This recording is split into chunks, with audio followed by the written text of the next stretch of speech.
Nossa conversa é sobre literatura. Hoje conversaremos com Horácio Oscar Rondon Baca, conhecido por Rondon. Já publicou 3 livros. É licenciado em Letras e Pedagogia. Morando em Votuporanga, continua fazendo as suas escritas. Os livros publicados são A Lenda dos Alvinos, O Ratinho que Não Gostava de Queijo e O Pequeno Beija-Flor e a Grande Lição. O que te motiva a escrever? Primeiramente, eu gostaria de agradecer a sua iniciativa, por esse projeto de trazer, os autores, os artistas locais para esse foco que é tão carente, A gente trabalha tanto nos bastidores e às vezes aquilo que a gente está produzindo não é mostrado, E você teve essa iniciativa, eu achei muito legal. Estou muito feliz de estar aqui com você para esse bate-papo. O que me motiva a escrever? Eu sempre fui assim, eu fui alfabetizado bem cedo, e sempre fui uma criança que gostava de ler. Eu lembro que a minha infância era muito pobre e eu não tinha muito acesso a livros. Então minha mãe conta que eu ainda criança, andando pela rua, às vezes encontrava um recorte de jornal, um pedacinho de revista antiga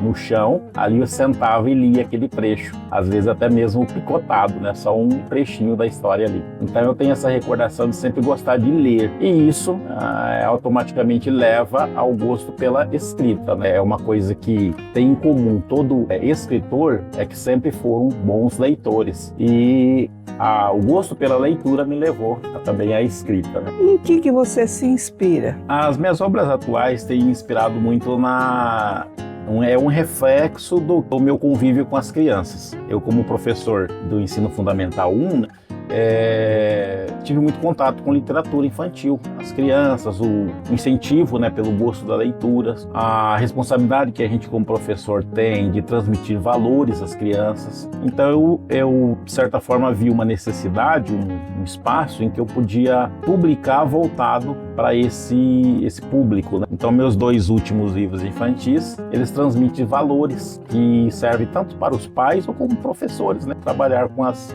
crianças. E como você escolhe os temas? Como cristão, eu sei que é uma grande responsabilidade dos pais instruir os seus filhos no caminho certo, no caminho correto, transmitir valores, cidadania. Os temas são voltados justamente para suprir essa necessidade do ensino de valores. Por exemplo, um dos meus livros fala sobre a importância da alimentação saudável, outro fala sobre a importância da solidariedade, do trabalho em conjunto, o trabalho comunitário, você ajudar o próximo, ajudar o coleguinha. Então essa questão de ensinar valores é o que eu procuro, inclusive, continuar focado. E qual gênero você mais gosta de escrever? O meu primeiro livro, ele é uma ficção. Então, o gênero ficcional, inclusive, ele pode ser descrito como um livro de suspense, Um gênero aí seria, então, um romance de suspense. Mas aí eu voltei para a literatura infantil, Então, atualmente eu tenho trabalhado com o gênero infantil voltado para esse público. Aí a gente vê, então, que é meio eclético, o gênero, tanto para infanto juvenil como para público infantil. Você mantém, assim, alguma rotina de escrita? Como que é o seu dia a dia para fazer esse trabalho como escritor? Interessante essa pergunta, porque é assim, muitos têm uma ideia de que o autor, o escritor, é aquele que senta, fala, não, agora eu vou escrever um livro. Senta e começa a escrever e dali sai o livro. Não é bem assim, Eu, particularmente, por exemplo, às vezes eu fico pensando num tema. Vamos supor, pretendo escrever um livro esse ano. Então é um projeto que é demorado, Eu falo, esse ano eu quero escrever um livro. Então eu já começo a pensar o tempo todo, Primeiro escolher o tema, Que foco eu quero dar, a esse livro. E aí eu começo a ler, começo a assistir coisa voltada para o tema, porque às vezes um livro você precisa de muitas informações para colocar nele ali que seja verídica, que não tenha assim muito a ver com uma falta de realidade, Tem que ter uma certa realidade no que você conta, mesmo para as crianças que têm a mente muito criativa. Então, a partir do momento que eu escolhi o tema, eu começo a pensar naquilo, meditar, às vezes à noite, começo a pensar naquilo, e a inspiração, ela vem de uma hora para outra. Quando você fala assim, eureka, é isso que eu quero. E aí, naquele momento, a gente começa, às vezes a história sai de uma vez só. Os livros infantis, que são histórias curtas, né, sai de uma vez só. Então não é uma coisa assim que você, como outra profissão, né, fala, vou fazer isso e começa a escrever e as ideias vão vir. Elas fluem, mas às vezes demora meses. Esse mesmo, o primeiro que eu escrevi, é um livro que demorou 3 anos para ser concluído. Esse livro é A Lenda dos Alvinos. Você pode falar um pouco sobre ele, um pouco mais? A Lenda dos Alvinos eu posso dizer assim que a gente sempre compara livros como filhos, né? E alguns já me perguntaram, qual é o seu livro favorito? Eu digo que assim como filho a gente não tem um livro favorito, mas esse livro ele foi um livro que foi um projeto que eu desenvolvi com muitas parcerias mesmo em casa, né? Porque é um livro que ele foi mais complexo para ser produzido, como eu disse, desde a ideia inicial até ele concluir demorou 3 anos. Então aí eu tive bastante ajuda de pessoas que leram a obra, que sugeriram, meus filhos, porque eu escrevi ele à mão. Inclusive eu tenho os originais escritos à mão no caderno, né, dele. E aí o outro, meu filho, ia digitalizando ele. Depois teve os que revisaram e tal. E A Lenda dos Alvinos, ele é um romance de ficção. Ele conta a história que no início eu queria escrever apenas uma crônica. Era uma breve história. Na época eu lembro que eu estava trabalhando em Fernandópolis, era professor na rede pública de Fernandópolis e trabalhava numa disciplina que era chamada de Leitura e Produção de Texto, LPT. Eu tinha que incentivar a leitura e a produção de texto. Então, numa certa atividade,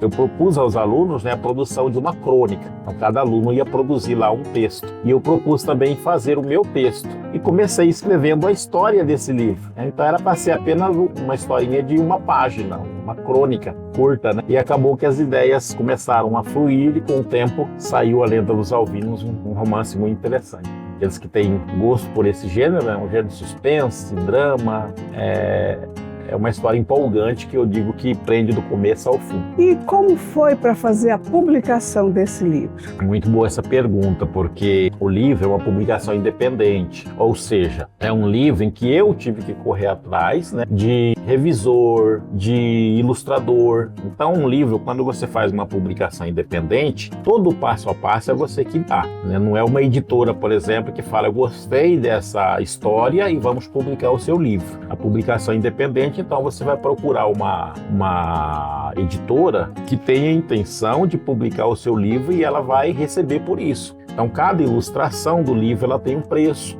Cada revisão, a pessoa vai ler o seu livro e vai revisar página por página, é um preço. A capa, a construção da capa, a contracapa, tudo mais é pago. Então, de início, eu não tinha recursos para pagar esse livro. Eu, inclusive, fiz uma primeira publicação bem artesanal, que eu não trouxe ela, mas ele era um pocket, livro pequenininho, e fiz toda a publicação dele. Eu mesmo fiz a revisão, a capa e tudo mais. Eu publiquei ele no site Clube de Autores. E aí depois eu fiquei conhecendo o projeto Bolsa Cultura, da Prefeitura de Votuporanga. E através do projeto eu consegui recursos, né, fomento para produzir ele de maneira profissional aí, né? Contratei uma gráfica, uma editora que custeou. A Prefeitura então custeou, né, através desse projeto da cultura, toda a publicação dele. E aí então saiu ele em 2023. Mas eu iniciei mesmo a escrita dele em 2019, para você ter uma ideia. Você disse que desde criança já lia tudo que caía na sua mão. Você tem assim, você lembra algum livro que tenha impactado bastante você, a sua vida? Bom, na minha infância eu não lembro muito, né, dos livros que eu li. Eu gostava muito das histórias, por exemplo, dos livros da escola mesmo. Então aqui tem um livro que eu recordo de português chamado Texto com Texto. Ele tinha muitas historinhas, né? Tinha, por exemplo, a historinha lá do grilo, né? E uma história que eu fiquei assim marcado na minha história é o grilinho que não gostava de chuva. Então tudo que ele falava era acentuando o i, né? Então tem uma fala que eu não esqueço, isso aí tem uns 40 anos. Ele falava assim, quando começava a chover, ele falava "Ih, ninguém se detive". Então tudo enfatizando o i. E aí tinha história para a letra O, para outras letras, né? Cada letra tinha uma história. E essas histórias ficaram bastante marcadas na minha vida. Eu acho que foi onde eu aprendi, né, a gostar de ler, foi através dessas histórias, dos livros didáticos, para você ter uma ideia. Mas eu lia bastante gibis também, né? Tinha uma coleção de gibis do faroeste, que é um gênero que eu gosto bastante, livros do faroeste e filmes do faroeste também. Mas assim, o gênero, ele depende muito da pessoa. Então tem pessoas que vão gostar, por exemplo, de livros de terror. Eu não gosto, mas tem criança, adolescente que gosta muito disso. E já tem outros que gostam de literatura em gibi, por exemplo, né? E vai os gêneros, né? Policial. Então eu acho assim, que não importa o gênero, a pessoa tem que gostar de ler e desenvolve o gosto, já antecipando, né? Lendo aquilo de que gosta. Como é que você vai desenvolver o gosto pela leitura, por exemplo, lendo um gênero que não tem nada a ver com você? E aí cabe abrindo um parênteses, uma responsabilidade dos pais e professores descobrir qual é o gênero de cada criança, o que ele gosta, o que ele gosta de falar, de conversar, de jogar. E a partir do momento que você descobre o gênero, que é o foco dele, e você trazer literaturas desse gênero, você vai estar incentivando ele a gostar de ler, porque ele vai ler por prazer, né, e não ler por obrigação. Eu sei que você faz um trabalho de divulgação dos seus livros aqui pela cidade. Você acha que esse seu trabalho contribui para essa questão do gostar de ler? Sim, todos os livros que eu já publiquei, são 3, eu coloco como uma contrapartida dos meus projetos visitar as escolas, fazer doação de livros, né, e uma sessão de contação de história. Eu gosto muito de contar história, inclusive eu fiz uma pós-graduação voltado para contação de histórias, para aprender também, né?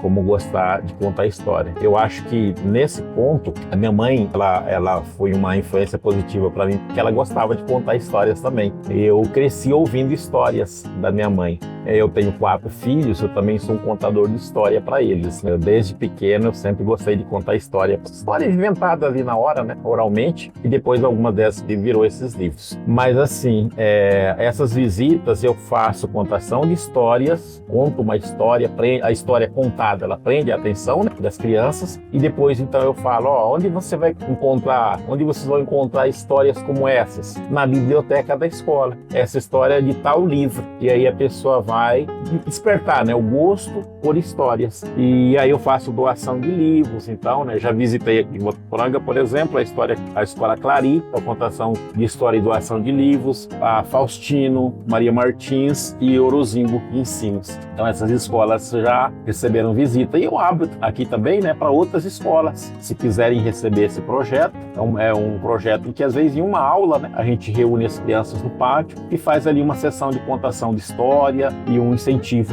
para a leitura. Então, além de falar sobre os seus livros, você aproveita para divulgar outras histórias de outros autores nesse seu projeto de leitura.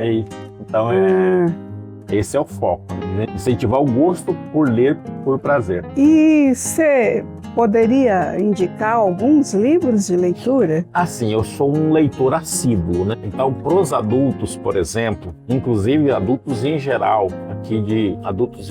um livro que eu estou lendo, ele chama Um Defeito de Cor, da Ana Maria Gonçalves. Quero fazer propaganda desse livro, porque é um livro que eu estou concluindo a leitura dele, e é um livro assim fantástico, para a gente entender o Brasil, a fundação desse país, como é que se deu no braço da escravidão. Então, o livro conta a história da Luísa Maim, que é a mãe do Luiz Gama, um grande, né, lutador pelo fim da escravidão no Brasil. E esse livro, ele é um pouco extenso, né, ele tem cerca de 900 e poucas páginas, mas não é para assustar as pessoas que eu digo isso. É porque é um livro que tem uma história. E quando você começa a ler ele, você se prende nele e você não vai abandonar mais esse livro enquanto não terminar. Eu tenho mais ou menos acho que uns 2 meses que eu tô lendo. Minha esposa leu, mas ela pega cada sentada, ela fala, vou ler 100 páginas. Então, em pouco tempo, ela leu todo o livro. E é um livro para você ler e deixar ele de lado um pouquinho, e respirar e meditar, porque é uma história muito tensa.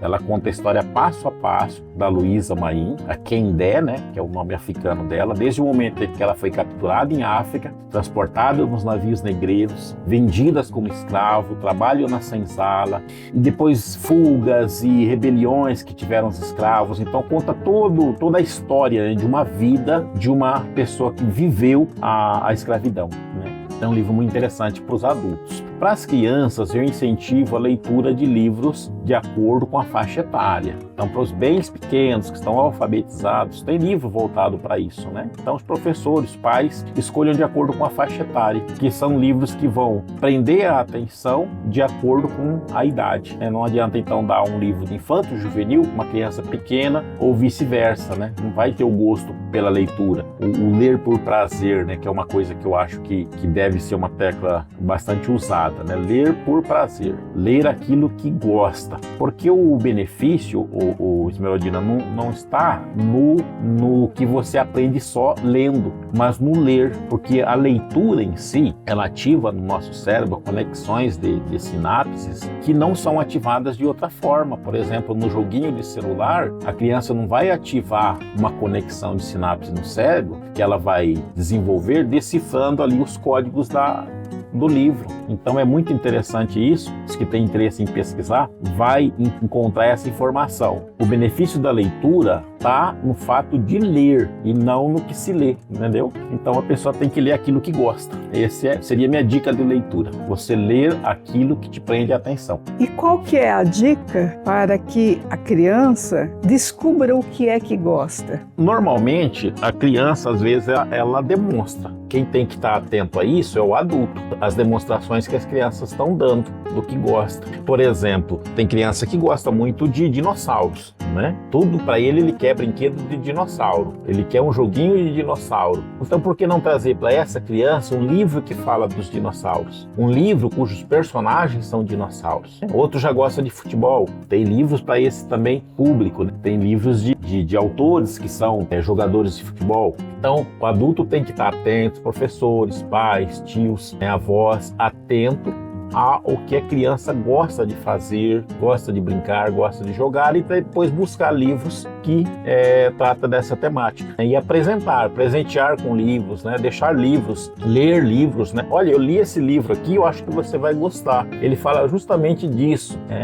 trata dessa história, introduzir a história, deixar um pouco de curiosidade, né, sobre a história e entregar na mão da criança. E depois perguntando, né? E aí, o que você está achando da história? Em que página você está? Então, estimulando, né? É uma coisa, um trabalho de formiguinha, o que eu faço com os meus, né?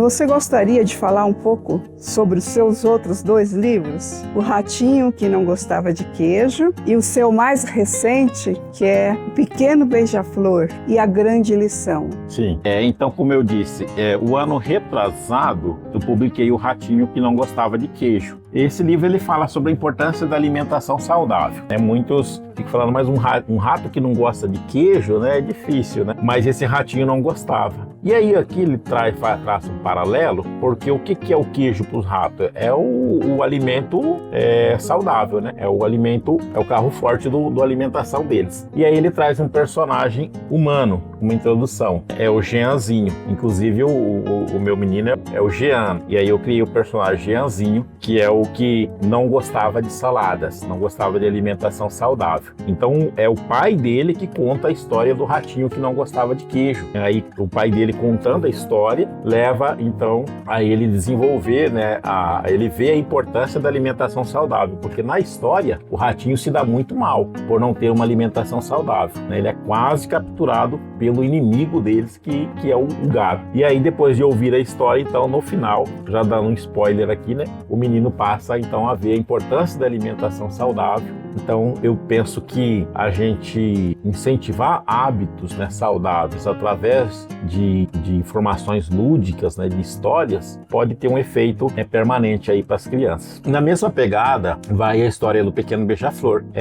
Também ele fala sobre a importância da solidariedade, do trabalho em conjunto, né? Ele é quase que uma releitura, eu digo que é uma intertextualidade com aquela crônica do Betinho, do Herbert de Souza, que ele conta, né, do beija-flor que estava tentando apagar o fogo da floresta, indo lá no lago e trazendo uma gota de cada vez. Outros passarinhos, então, tentaram desanimar ele, dizendo que ele nunca ia conseguir, e aí ele diz, mas eu estou fazendo a minha parte. Nisso, outros passarinhos, então, passam a ajudá-lo, né? Influenciado pela atitude dele, outros fazem o mesmo e conseguem apagar o fogo. Então aí tem um paralelo também, que aqui na história, o personagem principal, o Jeanzinho, ele está com o pai dele na praça, e aí quando vê a praça toda suja de lixo, ele então procura ali recolher aqueles lixos. Só que logo desanima, porque aparentemente o trabalho dele não está tendo resultado. Aí o pai dele conta a história do beija-flor, ele volta então a ter um gás, né, para continuar ali na missão dele, e depois outras crianças se juntam a ele e termina então a limpeza de maneira feliz. Então é um livro que fala sobre a importância, né, da solidariedade, do trabalho em conjunto, né, que às vezes, como diz o ditado, uma andorinha só não faz verão, né? Então é importante a gente juntar as forças se quisermos fazer algo grande. Então, eu quero deixar aqui um incentivo, né, para que mais canais de mídia, né, outros órgãos de imprensa abram as portas, né, para a gente trocar essas informações, né? Existem muitos autores aí na cidade, né, artistas de vários segmentos, precisando de espaços, né, como esse para divulgar o que tem feito nos bastidores, né, de maneira assim cultural, né? E também agradecer a você por essa oportunidade e incentivar os professores e pais que continuem incentivando a leitura para que a gente não perca, né, as nossas crianças para o mundo digital. Eu vim com essa camisa, né, que eu sou influenciador analógico, ou seja, a gente procura trazer as crianças para desenvolver o gosto pela leitura. A leitura beneficia não só pelo que ensina, mas também pela própria criatividade que desenvolve, né, para produzir, para conversar. Ela ajuda a melhorar o vocabulário e ajuda em muitos outros campos da vida. Bem, eu é que agradeço a sua disposição e disponibilidade para vir, né, fazer essa conversa com a gente. E você é o primeiro de um projeto que eu penso em dar continuidade, tá? É isso aí. Que bom. Eu incentivo você a continuar nessa pegada.